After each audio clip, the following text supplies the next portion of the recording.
Homage to Buddha Shakyamuni, homage to Manjushri, homage to all the lineage masters. Profound and subtle dharma is rarely encountered in eons. Now we can follow it. May we realize the Tathagata's meaning. To liberate all sentient beings, please generate unsurpassed bodhicitta. Next, we will discuss the Guhya Garbha Tantra. Within the framework of ground, path, and fruition, we're currently exploring the path. We've previously mentioned that the path can be categorized in several ways. We've already finished the section on the 5 paths. Today, we'll begin the section. Third, the divisions of 9 are as follows. Generally speaking, when we talk about these 9 vehicles, they're mainly found in the Nyingma lineage of Tibetan Buddhism. This progressive system of 9 vehicles is a distinctive feature of the Nyingma tradition. You won't often find this classification in other traditions. Because of this difference, many great masters in the Tibetan region used to challenge the Nyingma view. Now let's look at the text. The explanations given above concerning the paths of perfect freedom that transcend the world. Notice that the worldly vehicles aren't mentioned here. That's because the worldly vehicles of gods and humans can't actually lead to liberation. They only get you better rebirths in the higher realms as a human or a god. Simply practicing the 10 virtues or meditative concentration, these are called worldly dharmas or teachings for human and divine realms. Nowadays, many people organize different kinds of events, including some Dharma teachers who frequently hold large gatherings both in China and abroad. But the content is basically just telling people to sit there, meditate, and not thinking about anything. Thousands or even tens of thousands of people just sit there with their eyes closed like that. Then they say, okay, it's over now. The meditation is over. Now you can move your head and relax a bit. In cases like this, there isn't really any content leading to liberation. It's simply quieting the mind and sitting there for a while. They tell you, don't do bad things, do good deeds, and engage in charity. While this sounds very pleasant and fits well with our ordinary way of thinking, can it really pull out the root of our afflictions? Can it bring us to liberation? No, it can't. So we call these worldly teachings focused on the human and celestial realms. Some Dharma teachers who are spreading the Dharma, including those here at Larungar, and the great masters who will go out to teach in the future. One day you might take charge of a temple, start a Buddhist institute, establish a Dharma center, or form a religious organization. That's wonderful. We should use various methods to spread the Dharma, but I truly hope that everyone, while having good worldly intentions, will also keep a clear focus on the supramundane. It's so rare to obtain a precious human birth. We really need the capacity to destroy the seed that is the very root of our afflictions and suffering. Without that, we're just saying everything is fine, everyone is nice. But what are we turning Buddhism into? So when it comes to the humanistic Buddhism movement today, overall, I truly admire the vision many people have. Explaining the Dharma in a modern way is extremely important. However, when some teachers and lay practitioners promote humanistic Buddhism, it has become too worldly, too much human and not enough Buddhism. They almost never mention emptiness or bodhicitta. They don't mention it at all. Nor do they discuss how to eventually reach Buddhahood, or how to sever the grasping at a self of persons and a self of phenomena. They don't mention these at all, so this is something you should really take note of. For those of you who have studied and contemplated the Dharma, you should understand how important this is. All 9 vehicles taught here are actual paths to liberation. Now, regarding these supramundane vehicles that lead to liberation, the 3 vehicles that inspire renunciation, namely the hearers, solitary realizers, and bodhisattvas. They inspire us to renounce the 3 realms of samsara and lead us to the pure states of hearers, solitary realizers, and bodhisattvas. Attaining such states of nirvana is what we call the 3 outer vehicles that inspire renunciation. We briefly introduced these earlier. The 3 vehicles of Vedic asceticism, Kriya, Upa, and Yoga. Regarding this asceticism, omniscient Longchen Pa mentioned in other treatises that it refers to practicing austerities like the Vedic awareness sages. That's one way to explain it. Others explain it as reaching awareness through asceticism. In any case, within Vajrayana, we can call these the 3 inner tantras, and the 3 vehicles of mastery through method, Maha, Anu, and Ati. Through the view of original purity and equality, One directly transforms afflictions into the path. This yoga of mastery through method is what we call the three secret vehicles. So these are established as the 9 vehicles. When this system of 9 vehicles was first established, some great masters in the Tibetan region held different views on this perspective. So Mifam Rinpoche addresses their views in the following section. He also discussed this in The Beacon of Certainty. This is actually very important. It wasn't just a few individuals back then who had these views. Even today, some people in Chinese Han Buddhism and other schools still have misunderstandings about Tibetan Buddhism, especially regarding the unsurpassed great perfection. This will be explained below using clear, direct, and objective language. Those who claim that the description of the view is the same for all 9 vehicles, for example, Sakya Pandita of the Sakya school, as the author of The Treasury of Valid Cognition, he argued back then that apart from the view of the causal vehicle of Prajnaparamita, there shouldn't be any higher view. He argued that if there were, it would just become a view of conceptual elaborations. He stated this in his treatise, The Analysis of the Three Vows. His point was that setting up 9 different vehicles just doesn't make sense. That was his position at the time. So Mifam Rinpoche is indirectly responding to him here.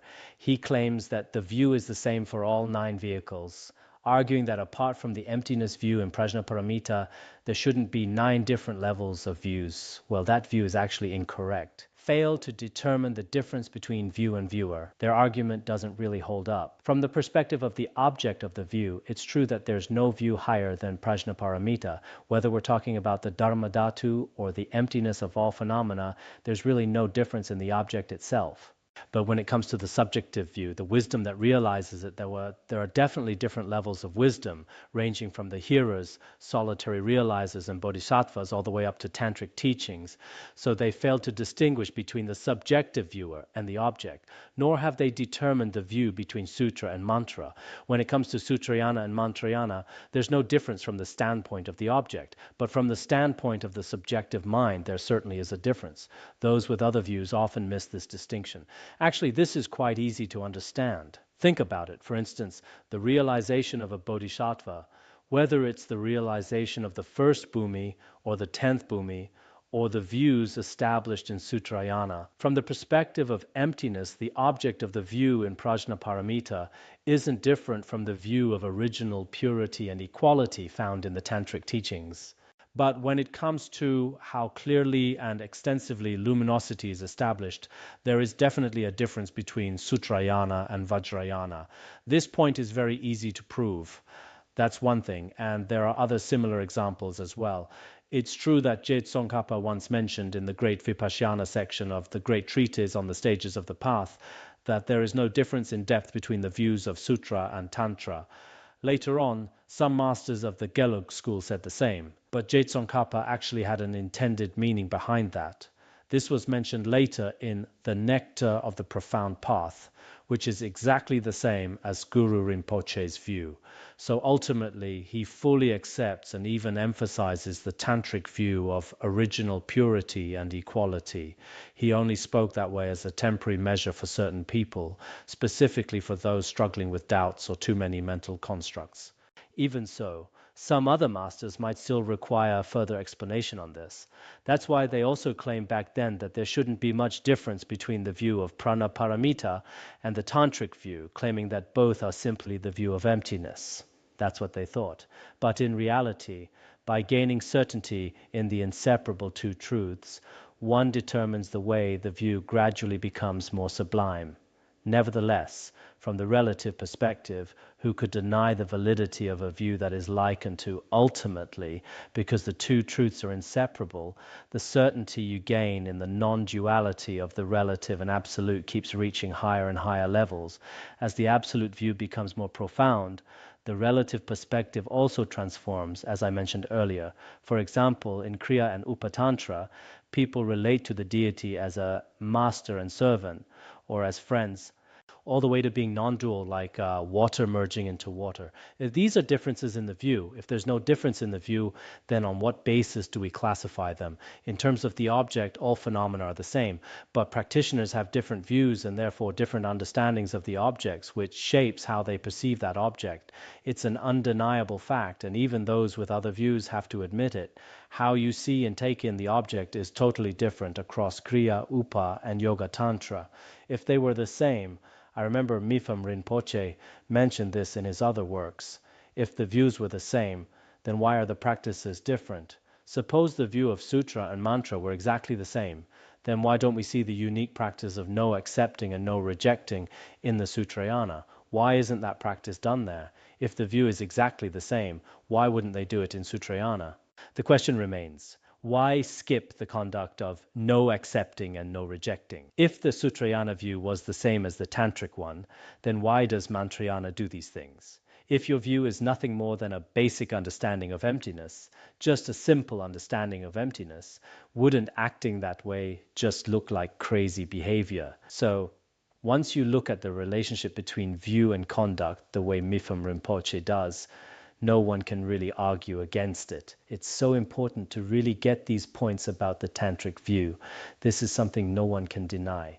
If the relative way of perceiving things were not considered to be a view, it would follow that, with the exception of emptiness and the aspect of selflessness, the four truths, the perfectly correct view of the world, and all views regarding the mode of designated objects would be disqualified as views. The Abhidharma Kosha breaks these down too, right? For each of the four truths, there are four different aspects, making 16 aspects in total. Out of those 16, only selflessness and emptiness are considered absolute views. The other 14 are all just relative views, but according to their logic, these wouldn't even count as views anymore. And what about our ability to confirm the way the relative world really works, like seeing that everything is like a dream or an illusion, appearing yet having no self-nature, or even just recognizing everyday objects like pillars and vases? To them, all of this would just be non-views.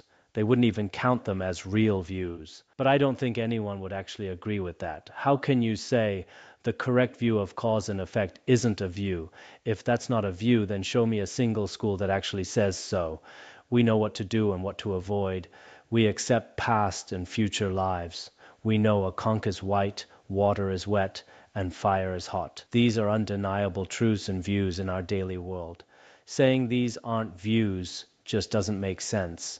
You see, for some people, as soon as they hear the word view, they think only the view of absolute truth counts as a real one. They don't think the relative level belongs to the view. Some individual masters in the Gelug school have said this, but that kind of talk is just not right. I've met some great masters in the Han tradition before, and they also thought the view in Sutra and Tantra should be exactly the same. I do not accept this. They'd say, it's all just emptiness in the end. But when we talk in person, I noticed some of them hadn't really spent much time on Madhyamaka or logic. I didn't want to start an argument, so I didn't say much. I mean, we don't have any disagreement about emptiness itself. Even in Sutrayana, the view of emptiness is the highest. Of course, that emptiness must be the view that is free from all extremes and elaborations. That is definitely the highest level. But what about the other side of the view? It's the view of luminosity. Sutrayana doesn't really talk about luminosity. Since they don't mention it, if you say Prajnaparamita is the highest view, well, I'd agree that Tantra doesn't have a higher emptiness than that. In terms of emptiness alone, nothing goes beyond Prajnaparamita. There is simply nothing else there. But at the same time, you're seeing Prajnaparamita. There's this incredible luminosity where clarity and emptiness are one.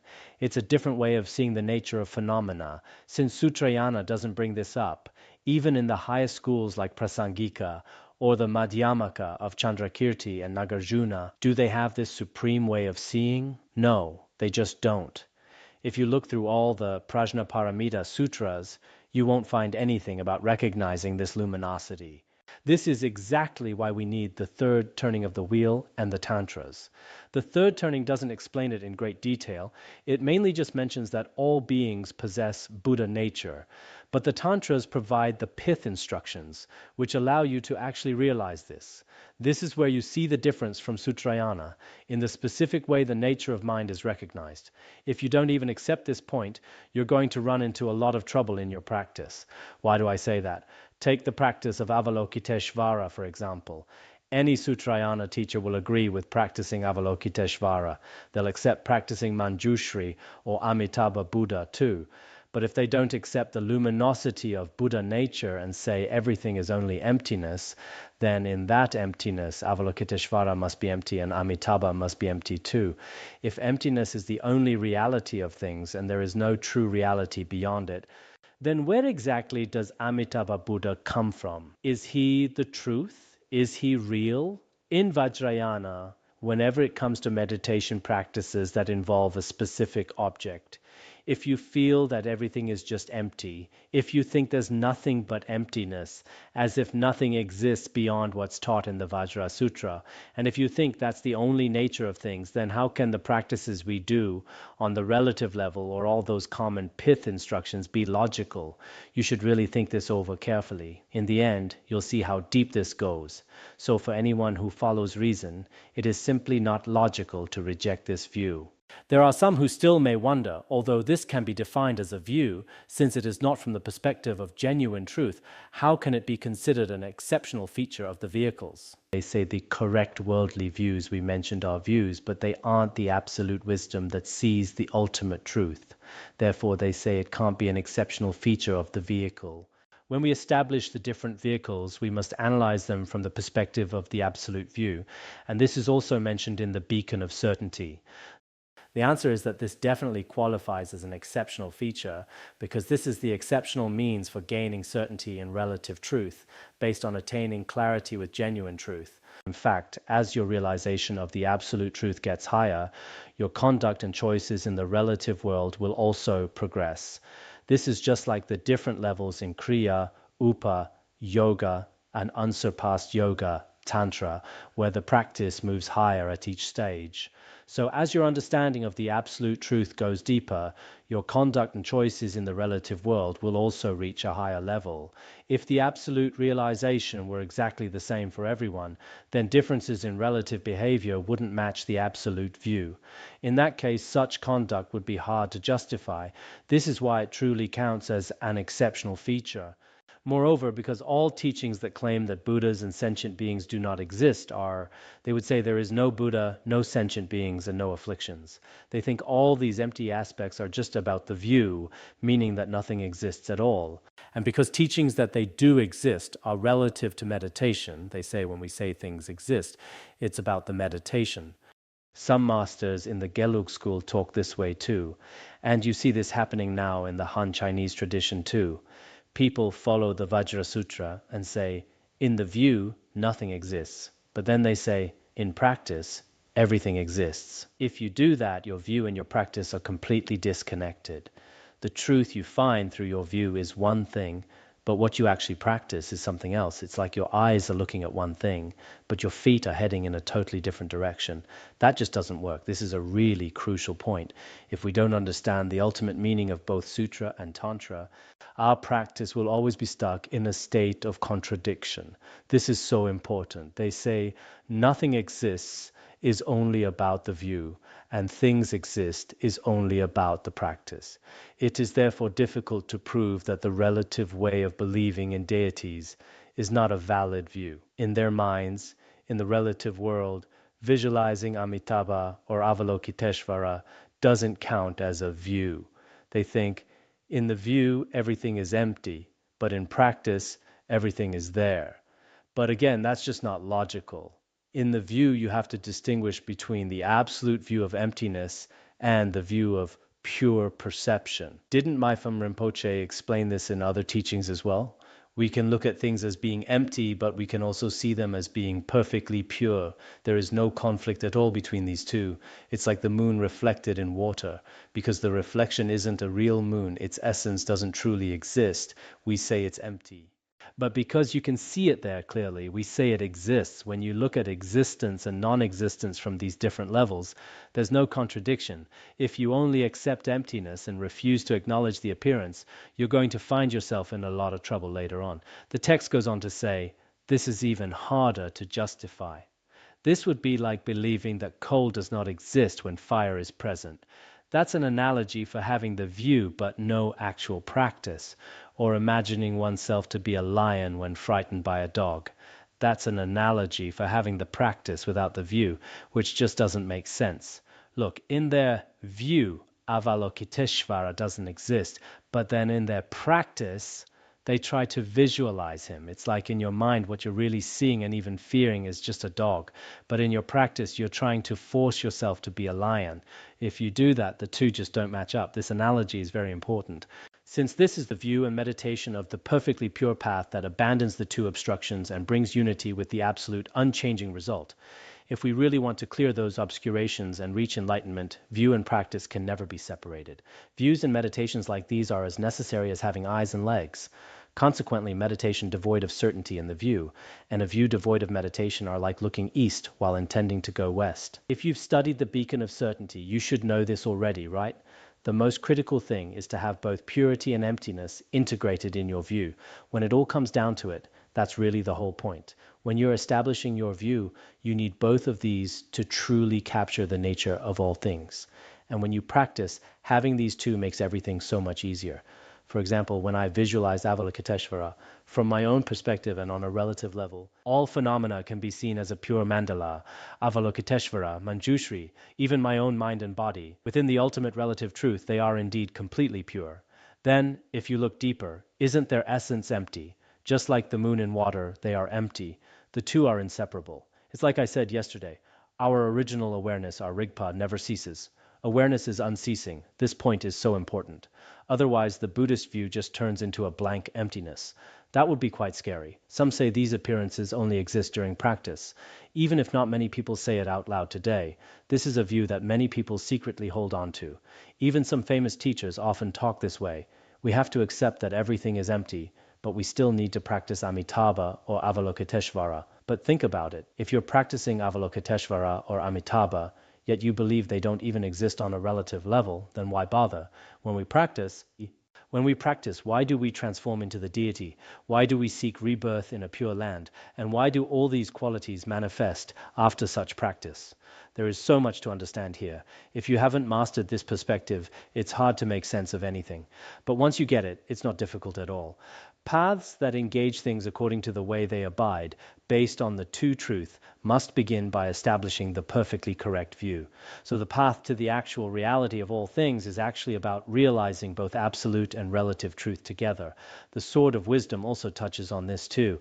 You have texts like the Sword of Wisdom and the Beacon of Certainty, and also Mipham Rinpoche's The Three Natures, which I haven't translated yet. Actually, in the Three Natures, he shares many incredible pith instructions, but life is short. I might not have the chance to translate it in this lifetime. That text also clarifies important issues between Sutra and Tantra, like the valid cognition of pure vision.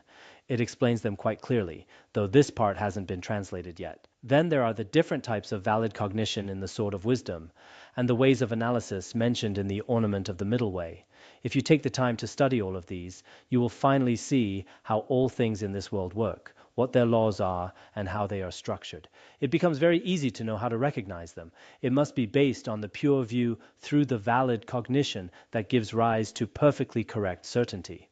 Even thinking existing or not existing occurs within the mind that is analyzing the conventional and the genuine. Generally speaking, all the talk of non-existence or emptiness is based on the absolute level and the second turning of the wheel, while all talk of existence is based on the third turning and relative valid cognition. Defining things this way is very logical. In that case, it follows that for the genuine, there would be no meditation, and that no certainty could be gained through valid cognition concerning that which is designated. These are the reasons why such an approach is extremely untenable. In your view, nothing exists and everything is just empty, but then in your practice, Avalokiteshvara and Amitabha suddenly appear, Everything is there. So where did they come from? The view is how we establish the ultimate truth. If they don't exist there, then practicing them is still going to be a big problem. It means the things I practice are non-existent in my view, so the view and the practice would be completely disconnected, according to Mipham Rinpoche's beacon of certainty. However, the view is determined, so should the practice be maintained. This principle is so important. Thus, one must know that there are two valid views. The first refers to conditioned phenomena ascertained through the valid cognition that analyzes designations, and the other to the nature of phenomena ascertained through the valid cognition that analyzes the genuine. Earlier, we talked about practicing mainly through the generation stage. You meditate on all things as pure and equal through the generation stage. This is how you practice that specific view. And what is the conclusion reached through ultimate analysis? It is called the view of the nature of reality, which is established through the realization of emptiness. When you understand that everything is empty, you carry out that practice through the completion stage. In other words, you use the generation stage or the view of phenomena to establish the fact that everything is pure. Without this foundation of purity, it will be very hard to accomplish anything in secret mantra, whether you're practicing Vajrasattva or any other deity. Most practices require this kind of generation stage, but don't confuse this with the visualizations of some Qigong masters, who think what they see is eternally real. That just doesn't work. Their essence is empty, and this is held by the completion stage.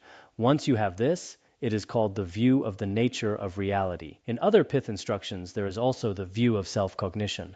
Because the two are inseparable, it is called the view of self-cognition. So we have the view of the nature of reality and the view of self-cognition. This is what Mipham Rinpoche taught in... Wait, is it in the Sword of Wisdom? Does anyone know? Feel free to speak up. If anyone gets it right, I'll give you a piece of candy. The Nyingma school accepts 3 types of views. Where is it mentioned? You see, these points are actually very important. Moreover, it is difficult to maintain the position that Adiyoga can be posited as wisdom and not a vehicle. This was also the view of Sakya Pandita. To be honest, Sakya Pandita had quite a lot to say about the Nyingmapas. But even so, we really love his treasury of valid cognition, right? That's exactly what we are studying right now. Some of his comments on the Nyingma school are found in that very text, like, Ati-yoga is wisdom, not a vehicle. Because it's the highest possible wisdom, he argued it shouldn't be counted as one of the 9 vehicles. In his mind, since Ati-yoga is the 9th vehicle, the absolute supreme wisdom, it's too high to be called a vehicle. That was his argument. But honestly, that perspective is quite hard to justify. Generally, both the wisdom of the path as well as the result are considered to be the vehicle. In the Summary of Perfection of Wisdom and many other sutras, a vehicle can be defined in different ways. One is what we call a result vehicle. It refers to the state of having arrived from one place to another. That is the result vehicle. Then there is also the path vehicle. This refers to the means you rely on to reach your destination. That is also called a vehicle. So regarding Ati-yoga Dzogchen, even if you don't consider it a path vehicle, it should definitely be accepted as a result vehicle. This is renowned in the scriptures in general, where it states, a vehicle is that which uplifts and delivers to a destination. In particular, this is the ultimate wisdom path of unsurpassed mantra, so it is the king of all vehicles. Those with other views says, your vehicle is just wisdom, not a vehicle. We reply to them, our vehicle is the king of all vehicles, and the texts that emphasize it can be proved to be the pinnacles of all vehicles. Even if you're not happy about it, it's the pinnacle of all vehicles. Nowadays, many people don't like hearing this. They want everything to be equal, claiming that all Buddhist schools are exactly the same, and it's not just within Buddhism. They say it's the same as every other religion in the world, or even the same as any secular political group. Many Dharma teachers, in the name of promoting world peace, basically just go along with whatever most people think. Last year, I saw a video clip attacking a certain Dharma teacher. This teacher had said different things in different settings. For instance, in some places he'd say, this school is no good, and so on. He might have been speaking within a Buddhist circle. But then at their own centers, he'd say, you are all so wonderful. Then people intentionally edited the good and bad parts together. 1 second he's saying how a certain school is no good, and the next he's saying that same school is fantastic. People are incredibly clever at doing this kind of thing nowadays. So regarding our own words, we also adapt to different people and occasions. When I speak, I'm generally quite careful, because I've studied a bit of logic. At least I add a few words to show different degrees of meaning. I'm afraid of ending up like that too. I try to add key terms like in certain cases or on a certain level. I try to add some key terms. Sometimes I might not express the whole picture at once. Vehicles are taught in accordance with the levels of the disciples' minds. These vehicles are just as described in the Lankavatara Sutra. Because the wisdom and capacities of sentient beings vary so much, the number of vehicles is actually limitless. That's why you'll hear about 9 vehicles, 10, 16, or even just 3 or 2. So, a vehicle essentially means a mode of transport, something you ride on. This is mentioned in the summary of the perfection of wisdom. The linguistic root of jnana is also explained in the 3 vows. It shows that the word vehicle is taught with different layers of meaning depending on the level of the teaching. Which is why there are so many ways to divide and summarize them, whether divided into 2, 3, or more. We shouldn't say, having 9 vehicles is illogical, or having 3 vehicles makes no sense. If we summarize the teachings, we can accept other classification systems as well. For instance, the Nyingma school can also accept a 2-vehicle system. What are the 2 vehicles? The causal vehicle and the resultant vehicle. Sutra is called the causal vehicle and Tantra is called the resultant vehicle. But at the same time, we can also accept 3 vehicles or 9 vehicles. In fact, His Holiness Jigme Phuntsok Rinpoche explained this very clearly in his other teachings, perhaps in his commentary on pointing out the nature of mind, or in one of his tantric commentaries. He laid out the entire progression of these vehicles, explaining how they can be classified as anything from 2 to many different levels. The meaning is revealed in this Tantra alone, which is why this Tantra is principal among all scriptural transmissions. Ultimately, when you bring it all together, it is the single vehicle. This is exactly what is taught in the Uttara Tantra Shastra. In Secret Mantra, this vehicle of the unsurpassed secret mantra, 1,000 rivers flowing into the great ocean. In the end, one still must realize the emptiness of the mind's nature and its self-existent luminosity. Regardless of which vehicle you follow, if you don't realize this state of mind, your wisdom and merit will never be complete or reach their ultimate perfection. Not only is there nothing illogical about our system, but as Mipham Rinpoche declares once again, this vehicle of ours is the general outline of all sacred teachings, the pinnacle of all vehicles, and the king of all vehicles. There is more below. I think I will explain a bit more. The specific explanation of the path of unsurpassed secret mantra is divided into 2 parts.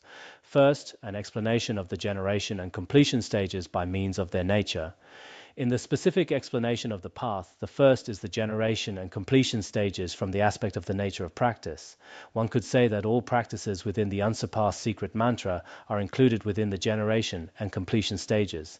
Even Dzogchen itself is the effortless completion stage. Between the effort-based and the effortless, it belongs to the effortless completion stage. Second, an explanation of method and liberation by means of practice. The first point is from the perspective of the nature. From the perspective of actual practice, the 2 paths of means and liberation. The path of liberation is generally for those of ordinary capacity in secret mantra. It involves practicing through pure discipline, listening, contemplation, and meditation. The path of means, on the other hand, relies on certain specialized conducts and skillful methods to attain liberation, which we will explain in more detail below. First are the generation and completion stages. We know that in many secret mantra teachings, the generation and completion stages are frequently mentioned. What do they actually mean? It is explained here.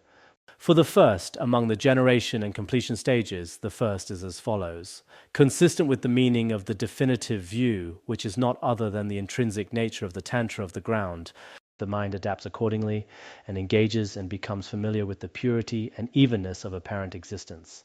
Here, this is called the generation stage. This is very important. First of all, you need a view. What kind of view? The view of the original purity of the nature of the ground is indispensable. If you have not even come close to this in your view, you won't be able to practice the generation stage. The view that all phenomena are originally pure, equal, and non-dual is absolutely essential. On this basis, you begin to repeatedly train your mind in these principles of purity and equality. In the beginning, this requires deliberate effort and conscious mental training. You might start by thinking, oh, everything is the deity. This is Amitabha, that is Shakyamuni Buddha. For all of us, when we first start visualizing during the preliminary practices, it's all based on this kind of deliberate effort. This is exactly what the generation stage is. You must intentionally visualize that this is the deity. If you don't have the right view and just tell yourself, I am Vajrasattva, it won't make sense. You'll think, I'm clearly an ordinary person, yet I'm desperately trying to believe I'm Vajrasattva. That would be totally illogical. But if your view tells you that, in terms of emptiness and purity, there is no difference between your nature and Vajrasattva's nature, then it makes perfect sense. This point is crucial. The very foundation of the generation stage is this view. If you have such a view of purity, equality, and non-duality, then you can go further in practice with a mind of deliberate training, practicing in an effort-based way. This is called the generation stage. I hope everyone remembers this concept. In the past, when we briefly mentioned the generation and completion stages, even some Dharma teachers didn't understand what the generation stage meant. They'd wonder, what exactly is being generated? What kind of stage is this? Many people were confused in this way, which in other scriptures is referred to as the yoga of inference. This is because it is based on inference. It's not yet a state of direct, complete realization. It is a yoga practice based on the reasoning of purity, equality, and non-duality. However, it may also be referred to as the contrived path, corresponding to the stages of maturity in samsaric life. The primary purpose of the generation stage is to eliminate our various worldly habitual tendencies. Its specific methods of practice are found in various liturgies, specifically in the Mahayoga tradition, where it is primarily practiced through 5 distinct ways. The generation stage utilizes 5 approaches: great emptiness, magical compassion, single mudra, elaborate mudra, and the accomplishment gathering of group formations. The first is great emptiness. Similar to what we discussed yesterday, this involves meditating on the emptiness of all phenomena. Just now, wasn't the completion stage also a practice of the emptiness of all phenomena? Its primary purpose is to purify the habitual tendency of death. Second is magical compassion. As we realize emptiness, we naturally feel deep compassion for sentient beings who do not understand this truth. A mind of compassion arises for them. This practice purifies the habitual tendencies of the bardo, or the intermediate state between death and rebirth. Third is the single mudra, which refers to meditating on a single deity, such as Vajrasattva or Manjushri. This practice purifies birth existence, the tendencies associated with our future rebirth. Fourth is the elaborate mudras. Instead of a single deity, you now visualize a vast assembly of deities and symbols, thousands of them like the 100 peaceful and wrathful deities.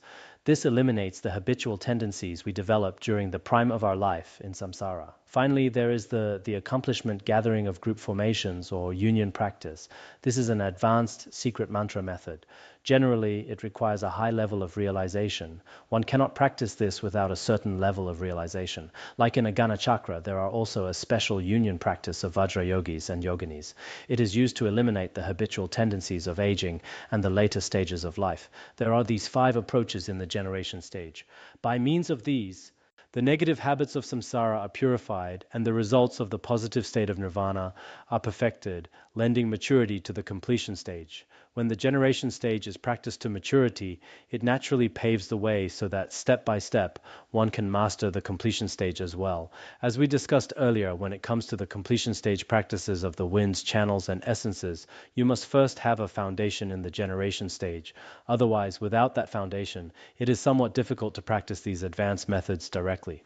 In short, training continues until phenomenal existence appears to the contriving mind as the all-pervasive purity of the wheel of the magical manifestation matrix. To the perception of our mind, everything transforms into the absolute purity of the deity. The outer world of the environment and the inner world of sentient beings, all of it is realized as the Buddha's body, speech, and mind. You must keep practicing until this wheel of the magical manifestation matrix vividly appears before you. By virtue of perfecting the stage of generation, it is also called the generation stage of phenomenal existence arising as the ground. At that point, no matter how hard you look, you won't be able to find a single impure thing. In the beginning, you have to put in a lot of deliberate effort, but eventually you'll realize, oh, everything is actually the wondrous power of Vajrasattva. It is all the manifestation of the Guru, the Buddhas, and the Bodhisattvas. When that happens, your entire experience has become the pure state of the generation stage. With respect to that, in general, the stage of generation alone has the potential to actually bring about all worldly siddhis that are accomplished up to and including Akanishta. However, it lacks the potential to actualize the path that entirely transcends the world. Generally speaking, the generation stage on its own can only lead to worldly rewards, such as merit and common siddhis within the human and heavenly realms, but it lacks the potential to actualize the path that entirely transcends the world. This is because if the generation stage is not guided by the wisdom of emptiness, it cannot lead to ultimate enlightenment. Nevertheless, by perfecting the profound method of uniting generation and completion stages, if the wisdom emptiness of the completion stage and the pure vision of the generation stage are combined and practiced in a harmonious, non-contradictory way, one is led to the stage of completion as a matter of course so that genuine truth can be known. This is not illogical since it can be explained that even through the path of sutra, it is possible to know genuine truth after an extended period of time. In the Guhya Samaja Tantra and others, the way of accomplishing the isolated mind is to focus on the nada at the heart.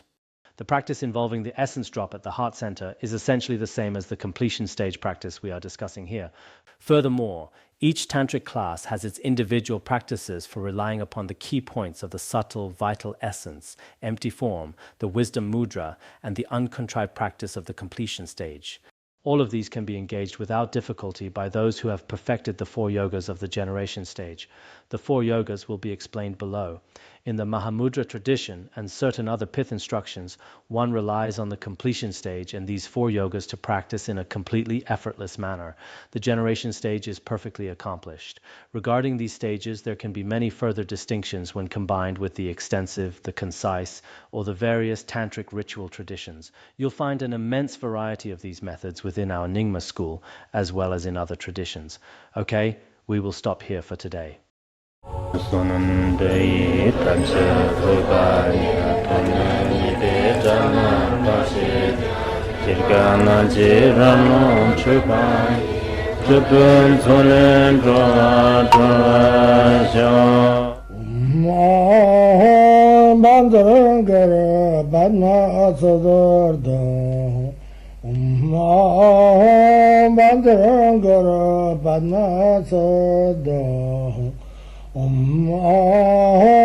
Bandara Banma Sodargye